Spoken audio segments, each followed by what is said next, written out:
Now, please welcome the Mayor of Dallas, the Honorable Mike Rawlings.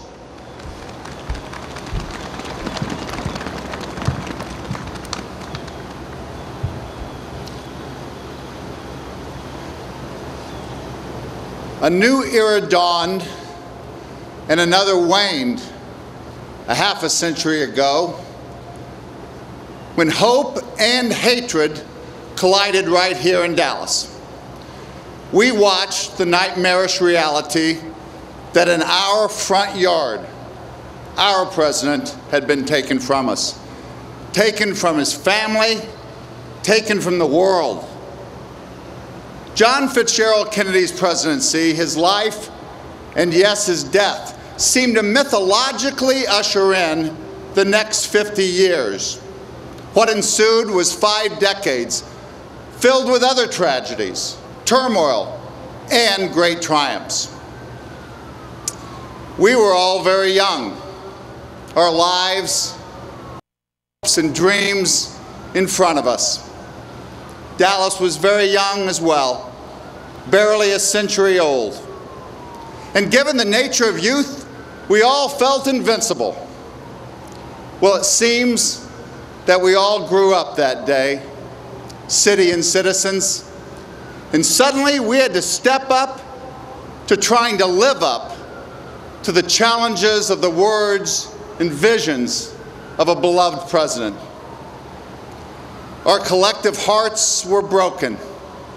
Like so many of us who were too young to fully comprehend, I remember being called into the school gymnasium, hearing the terrible news, and told to go home. Stunned civic leaders at the trademark luncheon awaited a president who would never arrive. Crowds prayed outside Parkland Hospital. Traffic stopped in cities across the country as news spread from car to car. And the world grieved with us. Newspapers reported that flags were lowered to half-staff around the globe. Germans on both sides of the Berlin Wall placed lit candles in their windows. An 8-year-old Nigerian girl recited the entire inaugural address from memory as her father wept, just like the skies today. While the past is never in the past, this was a lifetime ago.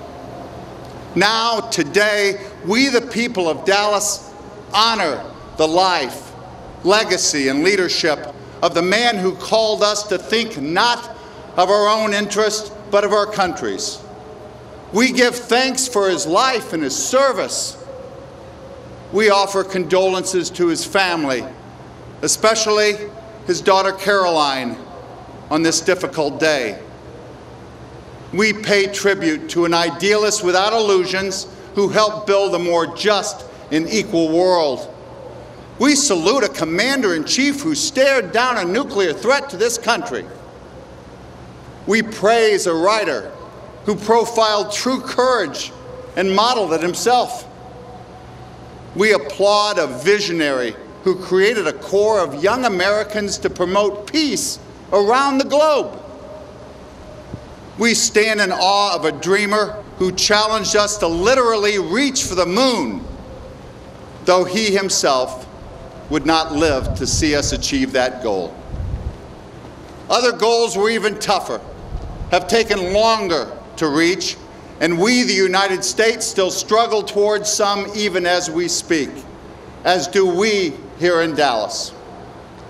But we're fortified by the knowledge that we have always had big goals and big aspirations in this city, set by our founding fathers like John Neely Bryan and George Dealey, the namesake of this plaza, re-energized by Mayor Eric Johnson, the mayor who led Dallas in the post-assassination years. These 5 decades have seen us turn civic heartbreak into hard work. They've seen us go from youthful invincibility to existential vulnerability to greater maturity as a city and a community. On the one-year anniversary of the assassination the late Rabbi Levi Olin of Temple Emmanuel, one of our city's greatest spiritual leaders, gave voice to Dallas's communal pain unleashed on that day. Rabbi Olin said then, quote, "Contrary to the impassioned judgment of that horrible moment, the city is not guilty of the crime, but in those awesome days following the assassination, the most powerful searchlight man possesses was focused on this city. Every flaw, every raw spot, every wrinkle, and every uncleanness was put under a microscope and shown to the world." He continued, "The city of rich palaces and tall towers of commerce were set amidst slums and hovels. As the powerful light shone upon it, the city, it was learned, had been inhospitable to honorable debate." End quote. Rabbi Olin captured the heartbreak and hurt the city felt. He stated plainly the defects and failings that were laid bare before the entire world. But most important, he called for Dallas to use this tragedy to seek a true transformation. Look around today. I believe we have heeded that call. The people of this city have been filled with a sense of industry born of tragedy, driven to improve the substance of Dallas, not just the image of it. Today, because of the hard work of many people, Dallas is a different city. I believe the new frontier did not end that day on our Texas frontier. And I hope that President Kennedy would be pleased with our humble efforts towards fulfilling our country's highest calling, that of providing the opportunity for all citizens to exercise those inalienable rights of life, liberty, and the pursuit of happiness. The city of Dallas will continue on that course. The man we remember today gave us a gift that will not be squandered. He and our city will forever be linked.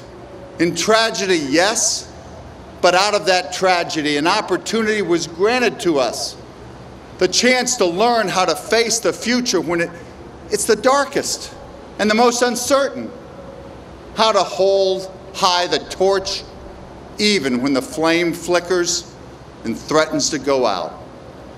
As the people of Dallas did then, each of us will meet our oncoming challenges head on, with courage, honoring, but not living in the past, and never, never flinching from the truth. We will meet the future with the same vigor, optimism, and unfailing sense of duty that our young president embodied.